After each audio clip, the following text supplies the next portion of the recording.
নমস্কার, তোমাদের রান্নাঘরে আজকে আবার একটা তালের বড়া নিয়ে এলাম।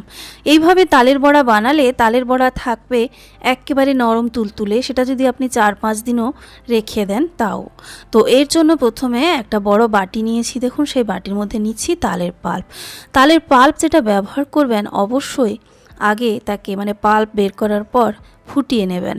তো ফুটিয়ে রুম টেম্পারেচারে এনে তালের পাল্পটা ব্যবহার করা যাবে। আমি কিন্তু ফুটিয়ে ফ্রিজে রেখেছিলাম, তাই ফ্রিজ থেকে বেশ কিছুক্ষণ আগে বের করে রুম টেম্পারেচারে নিয়ে এসেছি, তারপর ব্যবহার করছি। 135-40 ml চায়ের কাপের প্রায় 3 কাপ ভর্তি দিয়েছি তালের পাল্প, সঙ্গে অল্প একটু জল মিলে প্রায় 3.5 কাপ। আর স্বাদ মতো মিষ্টিটা অ্যাড করতে হবে, তালের পাল্প কতটা মিষ্টি রয়েছে সেই অনুযায়ী মিষ্টিটা কম বেশি হবে।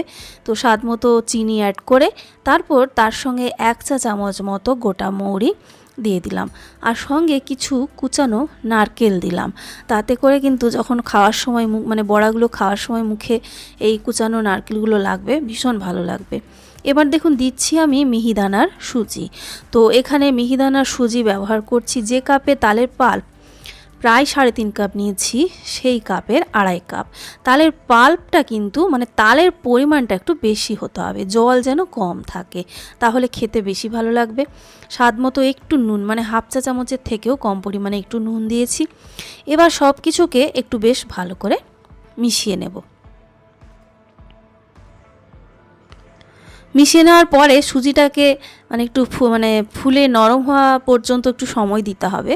সেই জন্য এটাকে আমি ভালো করে সব কিছু মাখানো হয়ে যাওয়ার পরে মিনিট 15 জন্য রেস্টে রাখছি। মোটামুটি 10 থেকে 15 মিনিট একটু রেস্টে রাখবেন।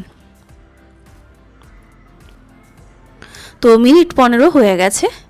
এবারে যেটা হবে, ব্যাটারটা যেরকম দেখেছিলেন তার থেকে আরও বেশ কিছুটা কিন্তু ঘন হয়ে যাবে। এবার এর মধ্যে আরও কিছু উপকরণ অ্যাড করতে হবে। আর এই ব্যাটারের কনসিস্টেন্সি না খুব পাতলা না খুব ঘন হবে। আর তালের পাল্প যদি ভালো হয়, বা তালের পাল্প যদি আপনি একটু বেশি পরিমাণে তালের রেসিপিতে ব্যবহার করেন, সেটা কিন্তু খেতে বেশি ভালো হয়। এবারে এর মধ্যে দিয়ে দিচ্ছি ওই যে কাপটা, যে কাপের আমি 2.5 কাপ সুজি নিয়েছিলাম, ঠিক সেই একই কাপের এখানে নিয়ে নিলাম 1 কাপ হচ্ছে আটা।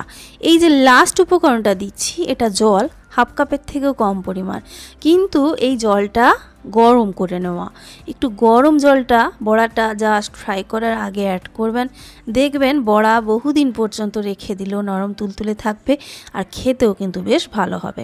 তো এখানে জল কিন্তু খুবই কম পরিমাণ দিয়েছি। এবার দেখে নিন আপনারা এর কনসিস্টেন্সিটা শেষ পর্যন্ত কীরকম রাখবেন। মোটামুটি তালের পাল্প, জল সব মিলে এখানে কিন্তু 4 কাপের মধ্যে রয়েছে। তাতে আমি 2.5 কাপ সুজি দিয়েছি, 1 কাপ আটা দিয়েছি।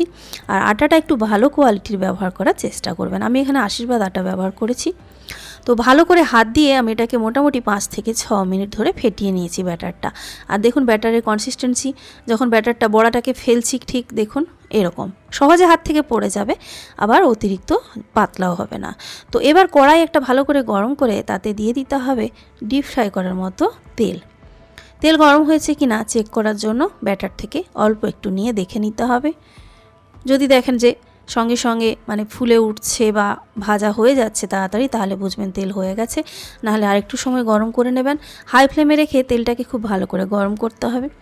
তারপরে কিন্তু ফ্লেমটাকে লো টু মিডিয়াম আঁচে রেখে বড়াগুলো ফ্রাই করতে হবে, বড়াগুলো দিতে হবে। বড়াগুলো যখন দেবেন সেই সময় অবশ্যই, যেহেতু হাই ফ্লেমে রয়েছে, গ্যাসটা কমিয়ে দেবেন, নাহলে যেটা হবে প্রথমের দিকে দেওয়া বড়াগুলো খুব তাড়াতাড়ি পুড়ে যাবে। তো মোটামুটি লো ফ্লেমে রেখে প্রথমে বেশ কিছুক্ষণ এগুলোকে ফ্রাই করতে হবে, যাতে বেশ ভালো করে ফ্রাই হয়। তার মাঝে আমি আপনাদের এগুলো ভাজা হতে থাক দেখাচ্ছি। দেখুন বড়াটা একদিন পরে কীরকম হয়েছিল আমি একটু আপনাদের সঙ্গে শেয়ার করছি। দেখুন কি সুন্দর নরম তুলতুলে, একদম মুখে দিলে মিলিয়ে যাবে, এত সুন্দর। তো এইগুলো যখন দেখবেন যে ওপরের দিক থেকে শুরু করে একটু গোল্ডেন কালার ভাবটা একটু বেশি এসে গেছে, সেই সময় এবারে উল্টে পাল্টে এগুলোকে ফ্রাই করতে হবে। আর একেবারে কালার পুরোপুরি চেঞ্জ হয়ে যাওয়া পর্যন্ত ভাজবেন, আর নাড়াচাড়া করতে হবে, নাহলে বড়াগুলো সব দিক সমানভাবে ফ্রাই হবে না। উল্টে পাল্টে পুরোপুরি বেশ ভালো করে একবারে সব সমান কালার না এসে যাওয়া পর্যন্ত ফ্রাই করবেন। আবার এখানে একটা টিপস আপনাকে ফলো করতে হবে। বড়াগুলো যখন ভাজা হয়ে যাবে তখন এইখানে তোলার সময় গ্যাসটাকে কিন্তু বাড়িয়ে দেবেন, তাহলে তেলটা বড়ার সঙ্গে কিছুটা হলেও কম পরিমাণে উঠে আসে। তো অবশ্যই যা যা বললাম সেগুলো ফলো করে একবার বড়া বানিয়ে খান। যদি আপনি তালের রেসিপি পছন্দ করেন তাহলে এইরকম বড়া আপনার ভালো লাগতে বাধ্য। আশা করি আপনাদের সবার ভালোই লাগবে। তো কমেন্ট করে জানাবেন রেসিপিটা কেমন ছিল। আর আমি আপনাদের সঙ্গে সঙ্গে ভাজার পরে এখনও হালকা গরম রয়েছে, তাতেও আপনাদের দেখিয়ে দিচ্ছি। দেখুন কতটা নরম, হাত দিতে একটু অসুবিধা হচ্ছে, একদম নরম তুলতুলে। তবে এটা রাখার পরে আরও বেশি নরম হয়ে গিয়েছিল। তো একেবারে এই বড়া কিন্তু শক্ত হবে না। তো বন্ধুরা, এই ছিল আজকের রেসিপি। সবাই ভালো থাকবেন। নেক্সট ভিডিওতে দেখা হচ্ছে।